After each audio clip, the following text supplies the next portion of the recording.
My name is Alicia Williams. I'm 35 years old.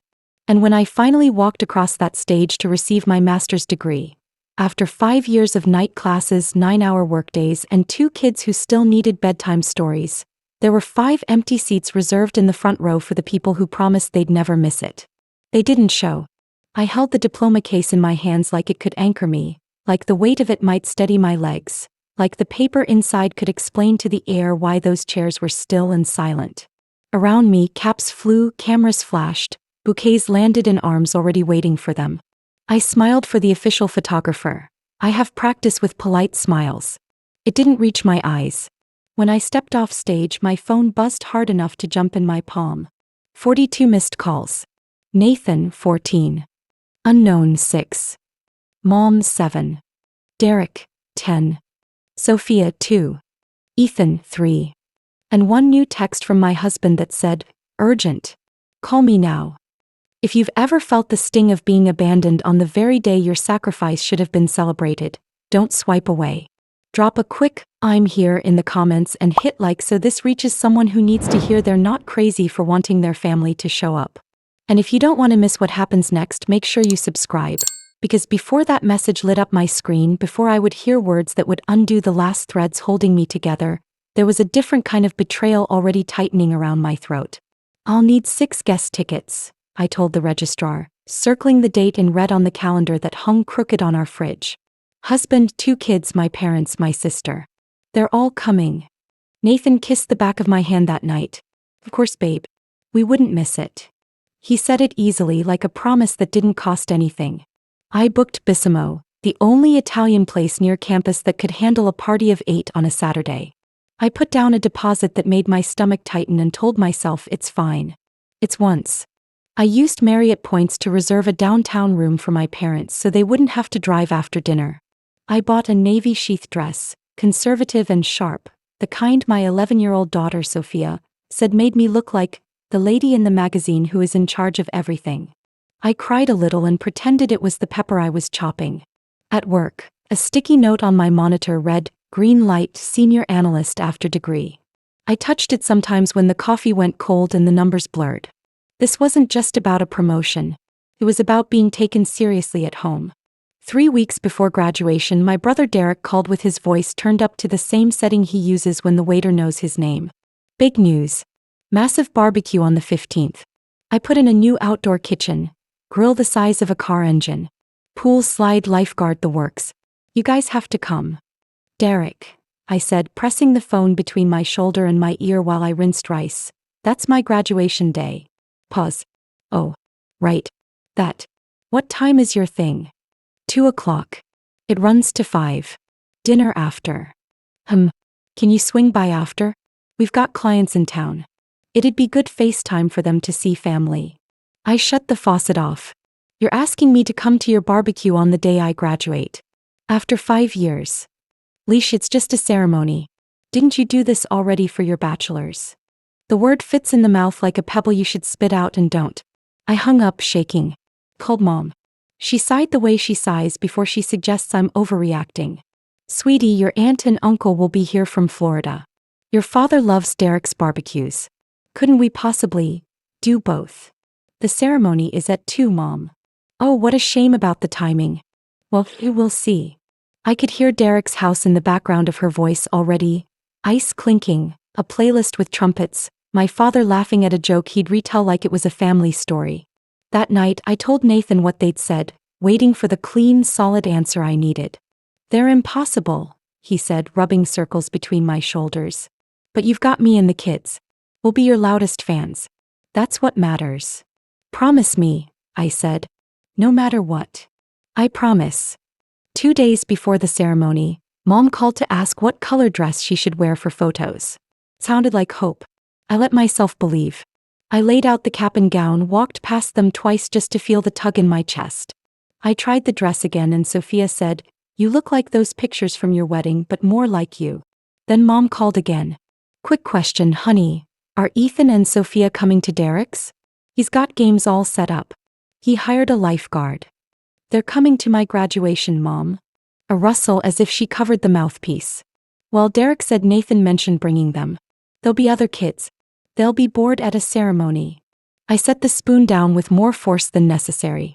Mom, I need to go. Nathan. I asked when I found him in the kitchen, phone face down, knife moving through bell peppers like he was scoring points. He didn't look up. They asked about the pool. I said it sounded fun. You told them you'd bring our kids to your brother-in-law's barbecue during my graduation? Without asking me. He set the knife down carefully. Alicia, be reasonable. 3 hours of names being read. They'll be miserable. We can meet you for dinner. The point isn't whether it's fun, I said, heat rising under my collar. It's showing up when it matters. Maybe I come to the ceremony, he offered, hands up, and take them after to Derek's. Compromise. Compromise. I echoed. About whether our kids watch their mother achieve something that took half a decade? He flinched just enough for me to see it. You're being dramatic. The exact word Derek used. Dramatic. As if 5 years of missing school concerts and soccer scrimmages, 5 years of group projects at midnight and quick dinners over the sink, 5 years of being the backbone of a home and the brain at a desk, could be collapsed into excess feeling. The argument unspooled. Ethan materialized in the doorway with Sophia peeking from behind, both drawn by the gravity of adult voices gone sharp. Only nerds care about graduations, Ethan muttered, cheeks red with the kind of shame that isn't about what he said but how he learned it. Sophia's eyes filled. I want to swim. Why do you want to ruin the fun? I went to bed without eating. Nathan took the couch. The gown hung in the corner like a witness. Silence has a sound. It's the click of a front door closing at 7:12 a.m. when you're still in the shower rehearsing the smile you're going to wear. On the counter sat a note in Nathan's flat, fast handwriting. Took the kids to Derek's early to help set up. We'll try to make it back for your ceremony. And, no, I love you. No, we're proud of you. Just logistics. I ate one bite of toast and it turned to dust. At the salon, the stylist asked, "Big day?" I nodded. She curled my hair like a crown and I watched another woman in the mirror, one who had learned to keep moving when the people who should hold her steady let go. At home, I slid into the navy dress, fastened the single gold earring my grandmother left me, zipped the gown. I took a selfie because that's what you do when there's no one else to do it. I posted it with a caption that said something about late nights and long roads, and my phone erupted with, "Proud of you. You're incredible. Doing it all." From coworkers. From old friends. From a college roommate I hadn't seen in a decade. From my family. Nothing. I texted Nathan, heading to campus. Are you coming? 3 gray dots bubbled. Disappeared. Ethan banged his knee on the pool. Nothing big, tears. Might be late. Save seats. Assigned seating. I had told him. Twice. I stared at the screen until my vision doubled and then I put the phone face down in my bag. The auditorium smelled like carpet cleaner and nerves. The line shuffled. The band tuned. The dean made a joke about the coffee. We laughed like we owed him that. I scanned faces as we filed in, the way you do when your heart is looking for its people. People stood to wave to grandparents, to wives, to toddlers with signs that said, "Geomum," in shaky marker. I waved at the 5 empty seats just to get it out of my system. The speeches were exactly what speeches always are. Work-life balance, perseverance, the future is yours. I clapped, I clapped, I clapped. When my row rose, my knees went loose and then held. The university official leaned in and said, "Congratulations in advance," as if the moment hadn't already been paid for 100 times over. Alicia Marie Williams, Master of Business Administration with honors. A polite cheer, nameless, neutral, rolled over me. I shook the dean's hand, took the case, moved the tassel. The camera flashed. I thought of Ethan telling his friends later that ceremonies are dumb and felt something in me harden like sugar on a flame. Back in my seat, I made a decision. I would not let their absence write my story. Then my chest broke open anyway. Outside, caps flew. Champagne hissed. I stood slightly apart from the clusters of families and let one of my classmates tug me into a photo. "Get in here, Alicia. Your turn. Smile." I did. She hugged me and it was the first human touch of the day that didn't feel like a correction. My phone buzzed. No new messages. Then I made the mistake of opening social media. Derek had posted a wide shot of his backyard. String lights arched over long tables, the pool bright blue, the grill roaring. In the foreground, my parents laughing, my husband holding a skewer, my children grinning with marshmallows. The timestamp was 2:47 p.m. I was hearing my name from a stage. They were eating dessert. Something inside me made a sound I'd never heard myself make. I walked behind the science building, the one with the glass atrium, and let the sobs shake me like an aftershock. When I could breathe again, I pulled up Bissimo and canceled the reservation. "Family emergency," I said, and it wasn't a lie. That's when I saw them. 45 missed calls. And a new text from Nathan. "Urgent. Call me now." My heart did a trick it does, where the beat disappears and then slams back in. I called. He answered on the first ring. "Alicia, thank God. I've been trying to reach you. It's Ethan. He fell off the new water slide. We're at Memorial. They think his arm is broken. He's asking for you." "I'm coming," I said, already moving, heels biting into my ankles as if the shoes were punishing me for choosing celebration over practicality. The emergency room smelled like lemon cleaner and old coffee. I gave Ethan's name. The nurse sent me to Bay 7 and pulled the curtain back like a stagehand. Ethan lay on the bed with a temporary splint running from wrist to elbow, his face blotchy, eyes big. Sophia sat on the chair swinging her feet, an unopened bag of chips in her lap. Nathan stood awkwardly near the monitor, arms folded like a student in a principal's office. And then, behind them, my parents. And Derek. They all turned at once. Relief. Guilt. Something that looked a lot like pity. "Mom," Ethan said, voice small for a 14-year-old who usually throws words like rocks. "You came." "Of course I did," I said, moving to the bed, smoothing his hair back, kissing the hot edge of his forehead. "How bad does it hurt?" A doctor in blue scrubs approached. "I'm Dr. Ramirez. It's a clean radius fracture. We'll cast it, 6 weeks, he'll be okay." The room exhaled. My mother patted Ethan's ankle like she'd built him from scratch, proud of her handiwork. "He's very brave," she said to me as if this was a performance review and she had notes. "Thank God you got here," Derek added with the same voice he used to tell me the grill had 3 burners. "He's been asking for you non-stop."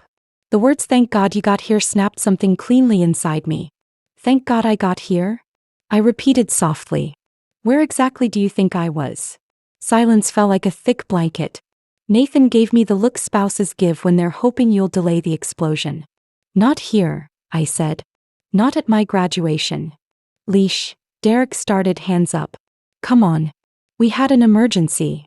"If there hadn't been an emergency," I said, meeting each face in turn, "would any of you have remembered what I did today?" No one answered. The monitors beeped. Somewhere down the hall a toddler wailed. I swallowed because the person on the gurney needed me more than my anger did. "You're right," I said to Nathan without looking at him. "This isn't the time." "Mom," Ethan whispered. "Are you mad at me?"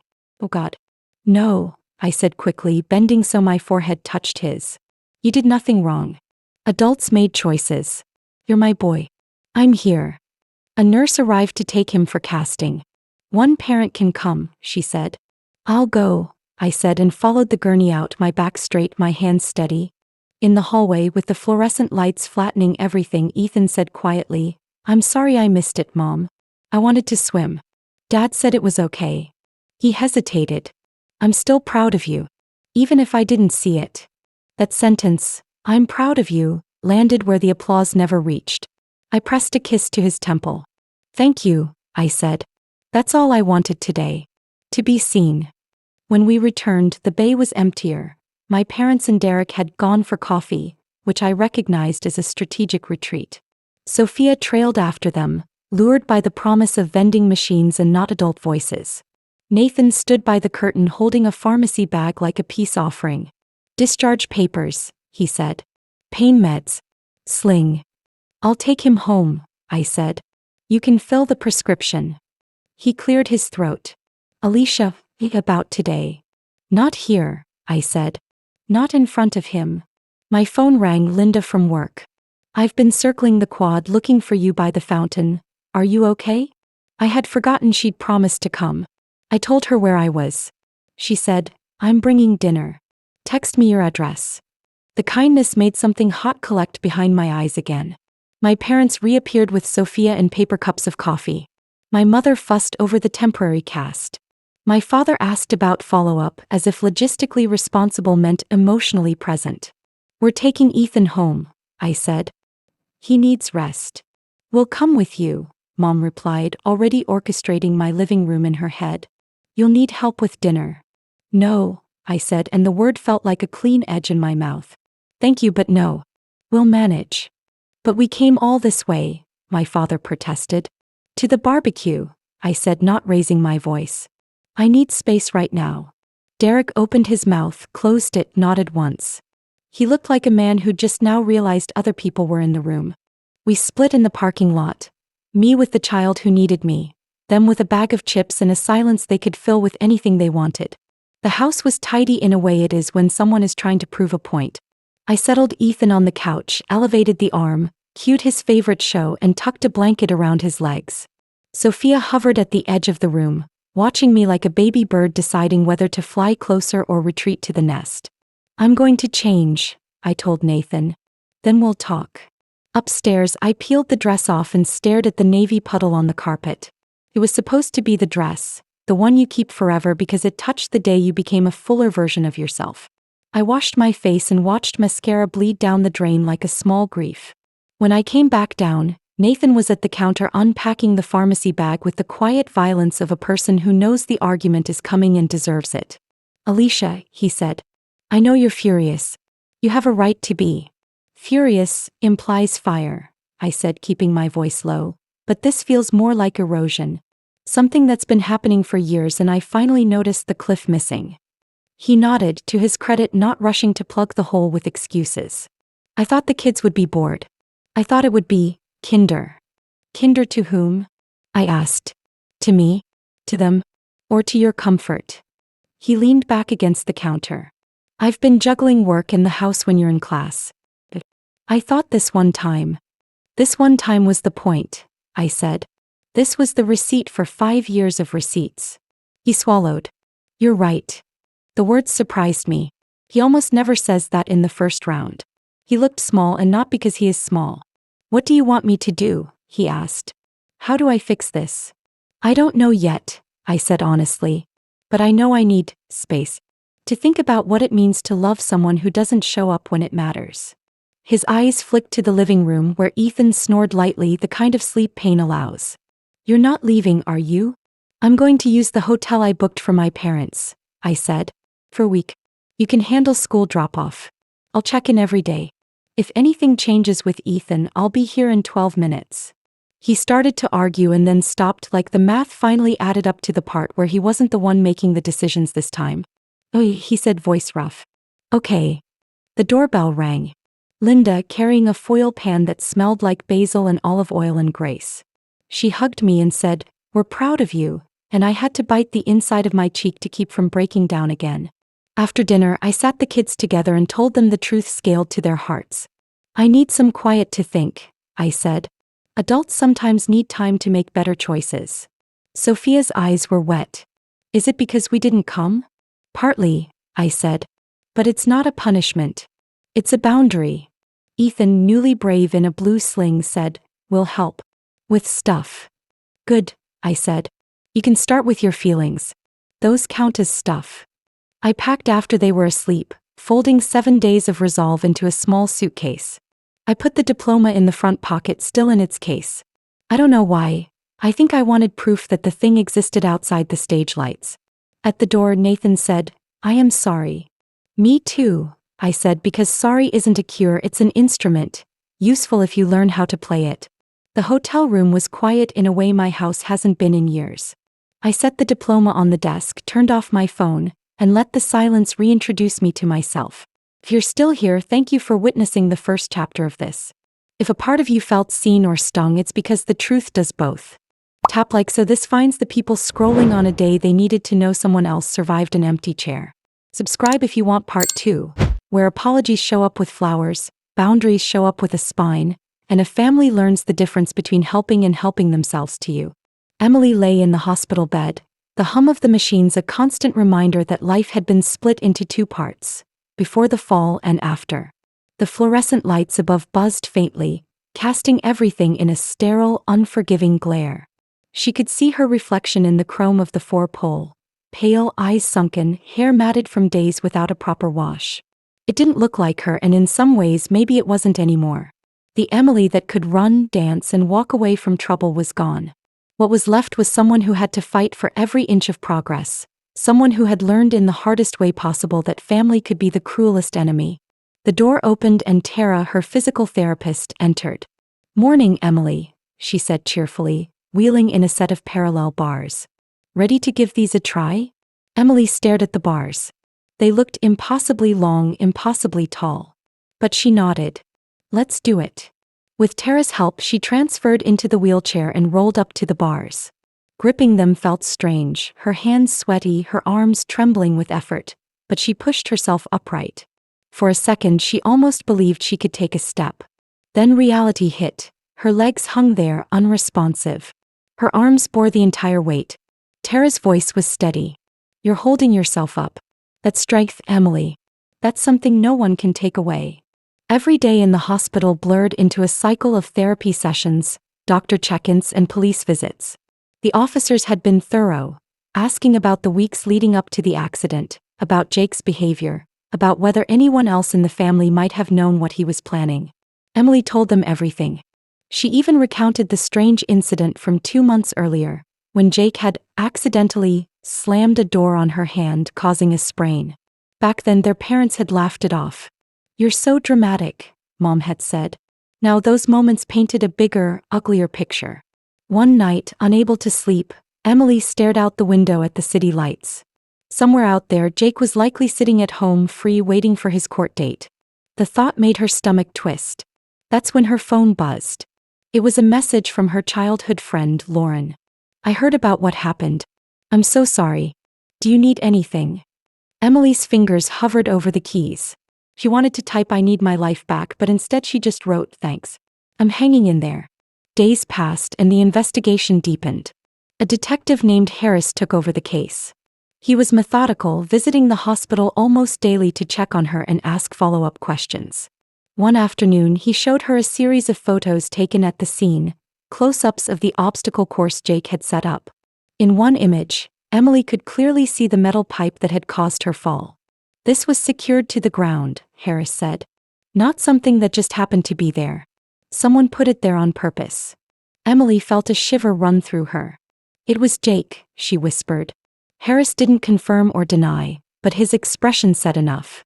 Meanwhile, the relationship with her parents had deteriorated completely. They visited less and less, and when they did, the tension was suffocating. On one visit, Dad sat in the corner scrolling through his phone while Mom picked at the edge of the blanket on Emily's bed. "The neighbors are talking," Mom said finally. "They think this whole thing is making the family look bad." Emily stared at her in disbelief. "I can't walk and you're worried about gossip?" Mom's eyes flashed. "You always make everything about you." Emily's voice rose. "This is about me. Your son crippled me." The silence that followed was heavy, broken only by Dad's sigh as he stood to leave. "We're done here," he muttered. That night, Emily had a vivid memory of being 10 years old, standing on the edge of the backyard trampoline while Jake bounced in the middle. He'd dared her to jump from the top of the fence onto the trampoline. She'd refused and he'd called her a coward. When she told her parents later, they'd laughed and said, "Boys will be boys." Now she wondered how many of those moments had been early warnings that no one had taken seriously. Weeks turned into months.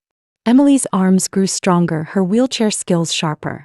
She learned how to navigate curbs, how to transfer in and out of bed without help, how to shower using a special bench. Each new skill was a victory, but the shadow of the trial loomed. The prosecutor visited her to go over her testimony. "Just tell the truth," he said. "Let the jury see what happened to you."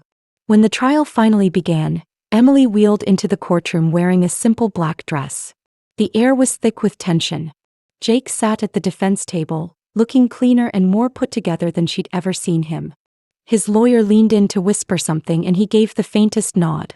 Her parents sat behind him, both stone-faced. The prosecutor started strong, laying out the timeline of the day, the evidence, the intent. Then it was Emily's turn. She took a deep breath and told the jury everything, from the moment she was blindfolded to the instant she realized she couldn't feel her legs. She described the sound of her father's voice telling her to walk it off, the way her mother had accused her of ruining Jake's birthday, the look on Jake's face when she confronted him in the hospital. Some jurors looked shocked, others angry. The defense tried to paint it as a tragic accident, saying Jake hadn't intended to hurt her. But the photos of the metal pipe, the testimony from Martinez the paramedic, and the years of documented incidents told another story. When the verdict came, guilty, Emily felt an overwhelming rush of relief. Jake was sentenced to several years in prison. Her parents left the courtroom without a word. After the trial, Emily returned to her apartment. It was quiet, almost too quiet, but it was hers. She began sharing her story online, connecting with others who had survived family betrayal. Each message from someone saying, "Your story gave me strength," was another brick in the foundation of her new life. Months later, she received a letter from Jake. She almost threw it away, but curiosity got the better of her. Inside, in his messy handwriting, he wrote, "I didn't think it would go that far.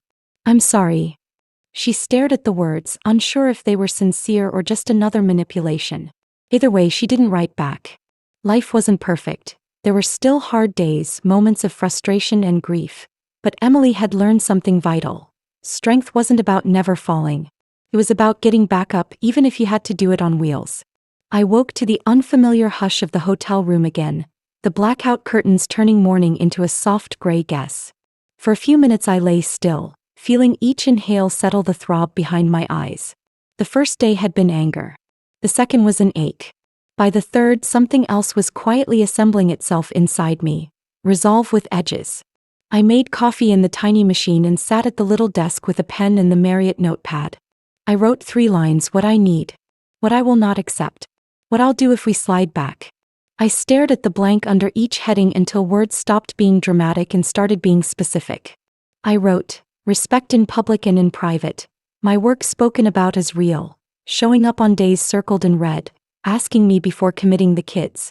Under will not accept, just a ceremony, you're being dramatic, decisions made in group chats that I'm not in. Under if we slide back, counseling or separation for real this time. I didn't sob writing it. I didn't shake. I felt clear. Nathan called again around 10. I let it go to voicemail, then listened. Sophia wants to show you something she drew for your office, he said. Ethan figured out how to shower with a bag over the cast without flooding the bathroom. We, miss you. He tried to laugh near the end and it came out wrong like a cough. Sophia texted a photo of a pencil drawing. Me in a cap and gown, except she'd drawn the cap like a crown, little points sparkling with tiny stars. She'd written Queen of Sticking with it. I saved it to my camera roll and, on impulse, printed it at the front desk. When I propped the paper on the hotel lamp, the room looked less like a pause and more like a beginning. At lunch I walked 2 blocks to a cafe and pretended to read while eavesdropping on a table of nurses discussing night shifts. If nobody thanks you, thank yourself, one said, stirring her tea with a ferocity I recognized. I smiled into my cup. On the way back, I passed a stationery store and bought a leather notebook that didn't feel like a hotel pad. On the first page I wrote, Alicia's after. I underlined it twice. In the afternoon I called HR to confirm the timeline for the senior analyst role. Congratulations again, Miriam from HR said.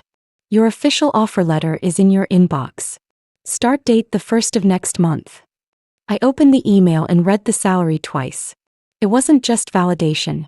It was leverage, proof to myself I wasn't chasing a fantasy. My parents finally left a voicemail that didn't sound like Pierre. Mom's voice was small. We were wrong to choose the barbecue. Your father says we should have split our time. I think we should have canceled. I'm sorry we hurt you. She paused long enough for the apology to breathe. Dad's voice came on next. I underestimated the weight of it. Sorry. It wasn't elegant. It was, maybe for the first time, unvarnished. That evening, Nathan knocked on my hotel door with a white bakery box and no flowers this time. Cannoli again? I asked, half a smile. You liked them, he said, holding it out. Also, I wrote something.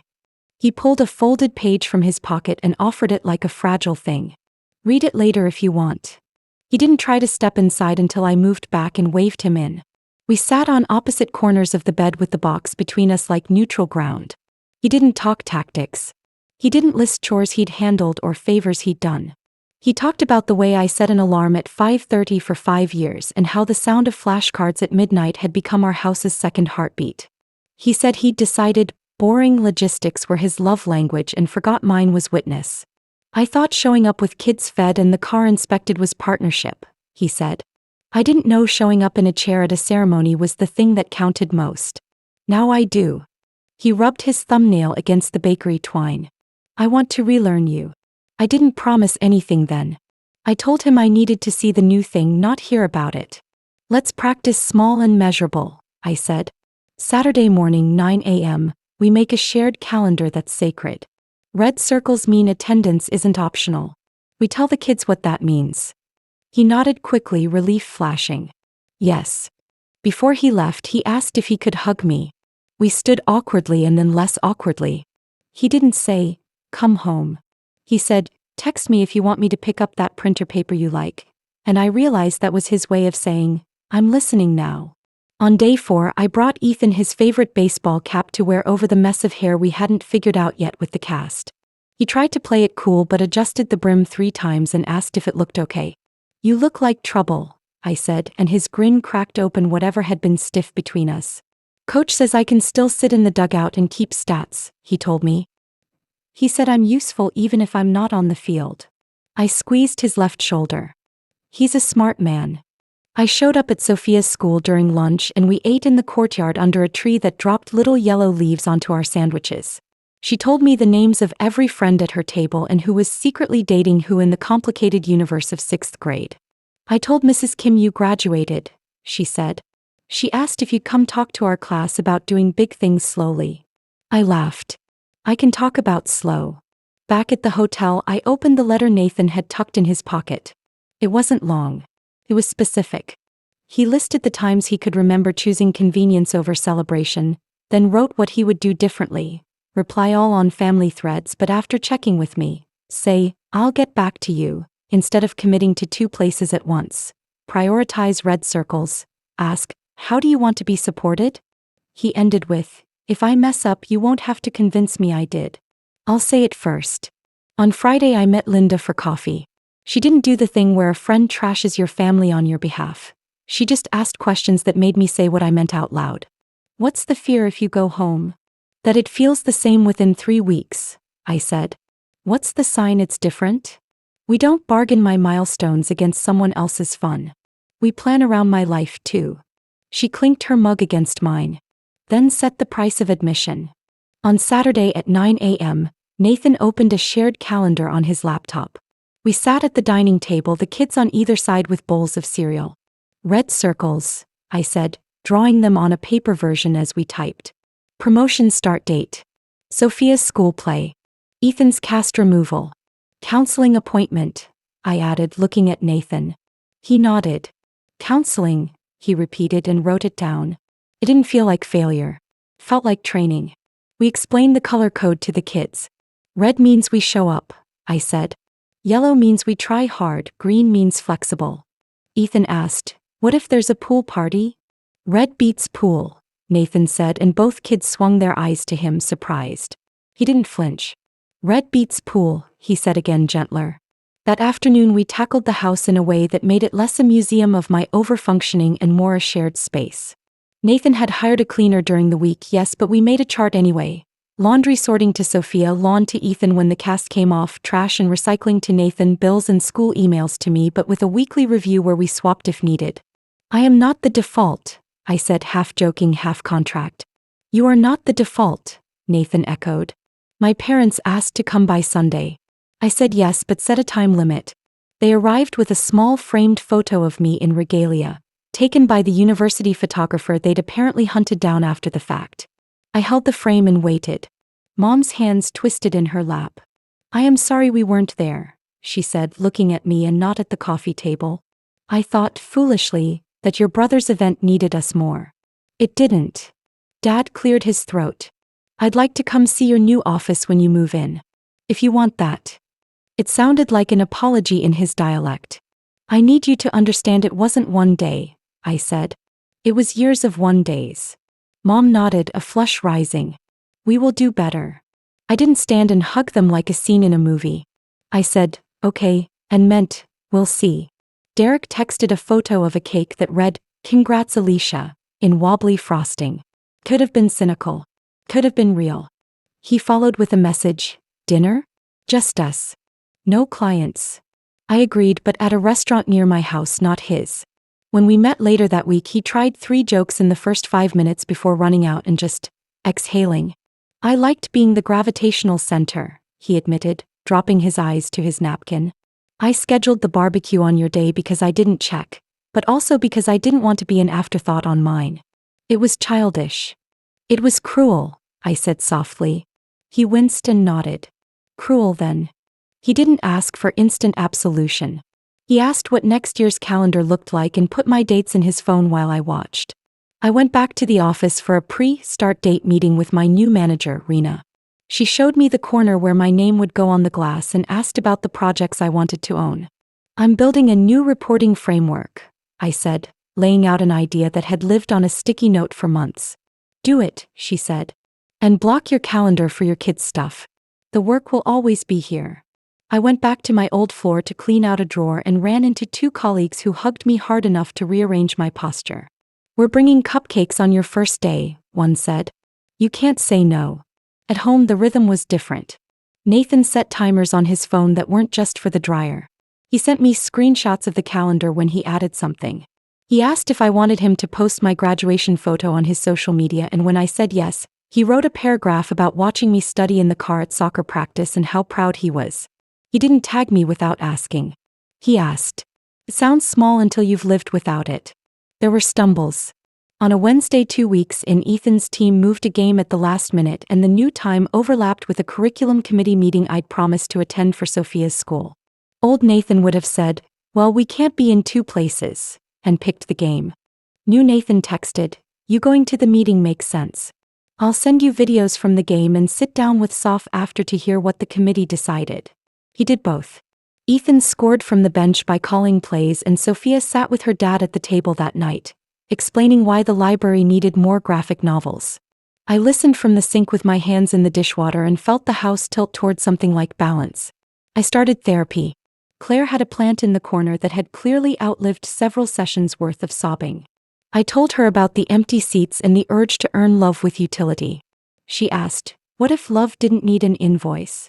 I laughed too loud and then quieter. "Then I would stop itemizing," I said. "Then I would ask for what I want without bringing exhibits." "Practice," she said. "Say one ask out loud that isn't justified by anything but desire." I said, "I want a dinner for me where I don't cook or plan or remind anyone to RSVP." She nodded. "Good. Put it on the calendar. Make it red." We made it red. An actual celebration a month late at the place with the hand-cut pasta. Nathan invited exactly who I asked him to invite and no one else. Linda came with a card signed by my team and a pen that felt heavy in a nice way. My parents showed up on time and didn't tell a single story that ended with, "Remember when Derek toasted me with water, not wine, because he'd heard me say last week I wanted to wake up clear." The cake said, "Congratulations, Alicia," in letters piped by someone with patience. I didn't cry until the ride home, and it wasn't the jagged kind. It was the kind that washes. The first day in my new office, I set Sophia's drawing on the shelf and my diploma on the wall. Not high, not low, eye level. My team drifted in with mugs and gossip, and I made a spreadsheet that sang a little when I ran the macro. At lunch, Rena pulled me into a meeting with a client who talked over me twice before catching himself and saying, "I'm sorry. Go on." Old me would have rushed past it. New me nodded once and went on, slower, letting my knowledge take up space. That night I brought home Thai food and we ate cross-legged on the living room rug because the table was covered in school projects and apparently the sun didn't fall out of the sky when I left it that way. After dinner, Ethan asked if I'd sign his cast one more time before it came off. I wrote, "Proud of you for showing up even when it's not your turn at bat."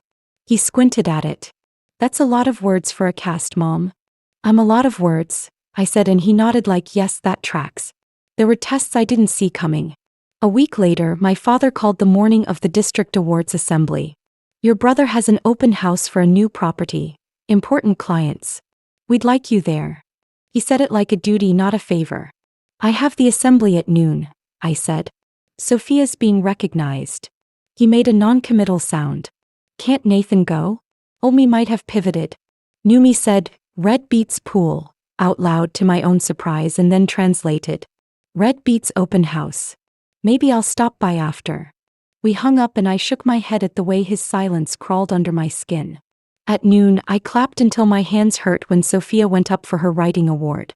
After, we took a selfie in the school hallway and I texted it to my parents. My mother replied with a heart 3 minutes later. My father called that evening to ask about her essay.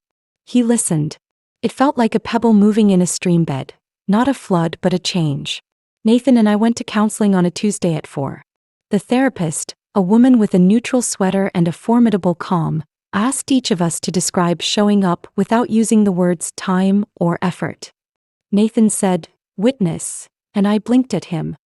He said, "It's seeing the thing and saying out loud that you saw it and why it matters." I said, "It's choosing the person as the priority and letting the rest arrange around that." The therapist nodded like we'd both gotten a quiz question right. She asked us to build a ritual, something small that said we were in it. We picked coffee at the table every morning, 10 minutes, no phones. The first week we talked about weather and lunches.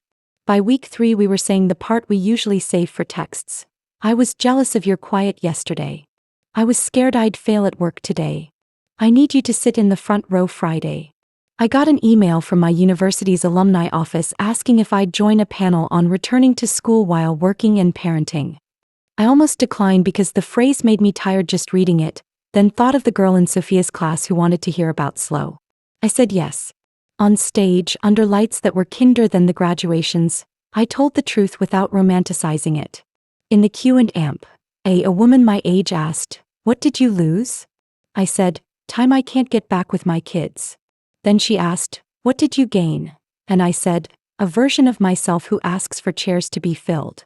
Afterward, 3 people waited to hug me and a 4th pressed a note into my hand that read, "Your empty seats are why I'm going to apply." On a Sunday morning, I took the kids to the park while Nathan fixed a cabinet door that had been hanging crooked since winter. Sophia brought a notebook and wrote for an hour under a tree. Ethan taught a friend how to throw without torquing his shoulder. I watched them and thought about the day they chose a pool over a ceremony and how I had chosen me over the pool ever since. Choice is a muscle. It had stopped shaking. Derek called to ask if I'd look at his budget for the quarter. "I'll pay you in dinners," he joked, then cleared his throat. "And I'll be at the next thing with a program and clapping." "The next thing is Thursday," I said. "Ethan's cast comes off at 3:30. "I'll bring confetti," he said, and I laughed because the image of an orthopedist scolding us for glitter was too good. He did show up, without confetti but with a ridiculous foam finger he'd written "Two-Armed Legend" on in Sharpie. Ethan rolled his eyes so hard we had to collect them off the floor and then wore the foam finger all the way home. That night, Mom texted, "We are planning to visit in 2 weeks. We'll bring dinner. What day works for you?" It felt like the formality had softened into respect. I gave her a day and she said, "Red?" And I typed back, "Red." The first real relapse came on an ordinary Thursday. Nathan forgot to put Sophia's poetry night on the calendar and scheduled a guys' game in that slot. At 5 p.m. he texted a photo of wings and a picture. I stared at it for 3 seconds, felt the old heat prick and then called him. "Poetry," I said. He swore softly, the kind of swear that isn't at you but at the part of your brain that still runs old code. "Leaving now," he said. He walked into the back of the classroom 20 minutes later with hair still smelling like a bar and took a seat on the floor next to me. He didn't ask if I was mad. He whispered, "I messed up," and then clapped for every kid like each was ours. In the car he said, "That's a red circle. That was my failure." I said, "Thank you for saying it first." The next morning the coffee ritual was quiet and then not. He told me where the slip happened, I told him what caught me. We added an alert to the calendar called, "Are you sure?"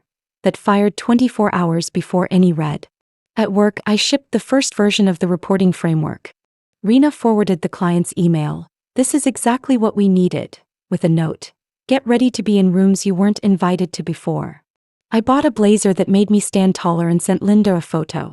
"Wear it for the panel next month," she wrote back. "And for dinner tonight because I want to toast you." We sat on the patio under strings of lights and made a list of what had changed. It wasn't performative. It was inventory. "You keep receipts," she teased. "Yes," I said, "but now they're for good things." I mailed my parents 2 tickets to a local theater performance I knew they'd like with a note. Thank you for asking what works for me.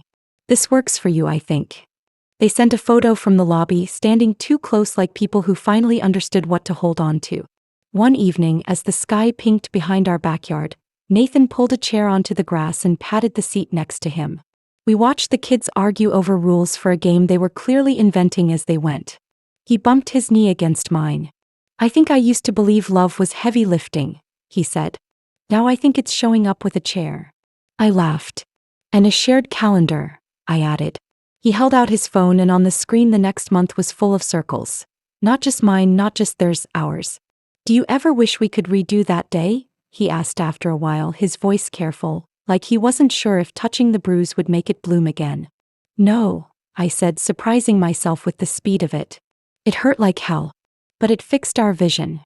He nodded, eyes on the kids. Then let's keep it fixed. The night before part 3 of this story would begin, before the thing I didn't see coming yet, before the next test of whether our new boundaries could hold, I stood in my new office alone for a minute and looked at the diploma on the wall. The glass reflected me and the doorway behind me, and in that reflection there were no empty chairs. There was a long table with space for the people who'd learned how to sit in the right places, and for the ones I'd invited in on purpose. Friends who clap, colleagues who champion, children who see, a partner who knows red beats pool. I turned off the light and locked the door and walked to the elevator feeling like someone who could write her own endings. If you're still with me here, thank you. I know the middle of a story doesn't always have fireworks, but it's where the muscles grow. If this part gave you something, a boundary to draw, a question to ask, tap like so it finds the person scrolling at midnight who needs to hear that change can be quiet and still count. Emily thought the trial would be the end of it. The guilty verdict, the prison sentence, these were supposed to close the chapter. But life after the verdict wasn't a storybook ending. She still woke up in the middle of the night, the phantom feeling of falling echoing through her body. Every sharp sound made her heart race. And every time her phone rang from an unknown number, she couldn't shake the fear that it was somehow connected to Jake. 2 months after the trial, she received a letter from the Department of Corrections. Her hands trembled as she opened it. Jake was requesting a visit. She read the words over and over, trying to understand what he could possibly want. She hadn't spoken to him in person since the day of the accident. Against her better judgment, she agreed. Partly because she wanted answers, partly because she wanted him to see the woman she'd become. The prison visiting room was cold, the kind of cold that seeps into your bones. She sat at a metal table, her wheelchair parked in front of it, her hands clasped tightly in her lap. Then Jake walked in. He looked older, thinner, but his eyes were the same, sharp, unreadable. He sat down across from her and for a long moment neither of them spoke. Finally, he broke the silence. I didn't mean for it to happen like that, he said. Emily laughed bitterly. You set it up, Jake. You made sure I couldn't see what was in front of me. You watched me fall. His jaw tightened. I was angry. You were always the favorite, even when you didn't deserve it. I wanted to scare you, not? He trailed off, glancing at her legs. Not this. Emily leaned forward. You didn't just take my ability to walk. You took my trust, my faith in my own family. And that's something no apology can fix. Jake's gaze dropped to the table. I wanted you to know I think about it every day. Emily didn't respond. She didn't owe him forgiveness and she wasn't sure she ever would. When she left the prison that day, the air outside felt different, sharper, clearer. She realized that closure wasn't about what Jake felt. It was about what she chose to do next. And she chose to live. In the months that followed, Emily poured her energy into advocacy. She started speaking at schools about bullying, family violence, and the importance of listening to victims. She worked with a local nonprofit to create resources for people recovering from traumatic injuries. Slowly, her story began to spread, not just as a tale of tragedy but as a beacon of resilience. One evening, after giving a talk at a community center, a teenage girl approached her. Your story saved me, the girl whispered. I was going through something at home and hearing what you went through, it made me tell someone. They got me out of there. Emily felt tears sting her eyes. In that moment, she knew that every painful step of her journey had led to this, helping someone else find a way forward. Her parents never reached out again, and she was fine with that. Sometimes family isn't defined by blood. but by the people who stand beside you when everything falls apart. On the anniversary of the accident, Emily returned to the park where it happened. She sat in her wheelchair watching kids play, the sound of their laughter filling the air. It didn't hurt as much as she thought it would. In fact, she felt lighter. She wasn't the same person she had been before the fall, but maybe that was okay. She had scars, yes, but she also had strength, purpose, and a life she was proud of. Before she left, she pulled out her phone and recorded a short video. "If you're watching this, I want you to remember something," she said. "No matter what you've been through, you're still here. And that means you can still fight, still grow, still win. Don't let anyone convince you otherwise." She uploaded the video later that night. The comments poured in, messages of support, gratitude, and shared stories of survival. Emily read each one, smiling through tears. She realized that while her journey had started in pain, it was ending in connection. And maybe, just maybe, that was the real victory.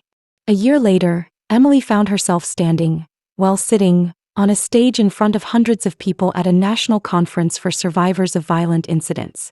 She was the keynote speaker. The lights were bright, the room silent except for the faint hum of the air conditioner. As she told her story from the beginning, she noticed people wiping away tears. She wasn't just talking about paralysis or betrayal anymore. She was talking about the human spirit's ability to rise, even from the deepest darkness. After her speech, a middle-aged man approached her. "I was in a car accident 10 years ago," he said, his voice trembling. "I've been angry ever since. But listening to you, I think I'm ready to forgive myself." Emily placed a hand over his. "That's where it starts," she said softly. "With yourself." Her nonprofit had grown too, expanding from a single room to a statewide organization helping thousands. They provided therapy, legal aid, and peer support for victims of family-related violence and negligence. Emily had become not just a survivor but a leader, a voice for those who couldn't speak for themselves. On quiet evenings, she would sit by her apartment window, watching the city lights flicker. She often thought about what her life might have been if that day had never happened. But then she'd remember the people she had met, the lives she had touched, and she realized she wouldn't trade the person she had become for the girl she used to be. One rainy night, as thunder rolled in the distance, Emily received a letter. It was from someone she didn't know, a young man named Alex. In neat handwriting, he wrote, "I was going to end my life last week. Then I found your video. It gave me one more reason to try. I just wanted to say thank you." Emily clutched the letter to her chest. This was why she kept going. This was why she told her story. On the 5th anniversary of the accident, Emily decided to do something she had never dared before. She visited Jake one last time. She didn't go for him. She went for herself. She needed to see face to face that she had truly moved on. When she walked into the visiting room, Jake looked older still, his once sharp eyes dulled by time. He seemed almost surprised to see her. "Why are you here?" he asked. Emily smiled faintly. "To tell you that you don't get to live in my head anymore. You don't get to define me." She turned to leave but stopped at the door. "I hope one day you understand the damage you've done, and I hope you become better than the man you were." As she wheeled herself out, she felt lighter than she ever had before. The chains were gone. The past was still there, but it no longer owned her. Back home, she sat down to write her next speech. She ended it with a single sentence she hoped would stay with everyone who heard it. "Justice isn't always about punishment. It's about reclaiming the parts of yourself they tried to take. You've stayed with me until now. Thank you." Stories like this aren't just told, they're felt. So if any part of this hit you, hit that like button so it reaches someone else who needs it. And subscribe, because the next chapter might just change how you see family forever.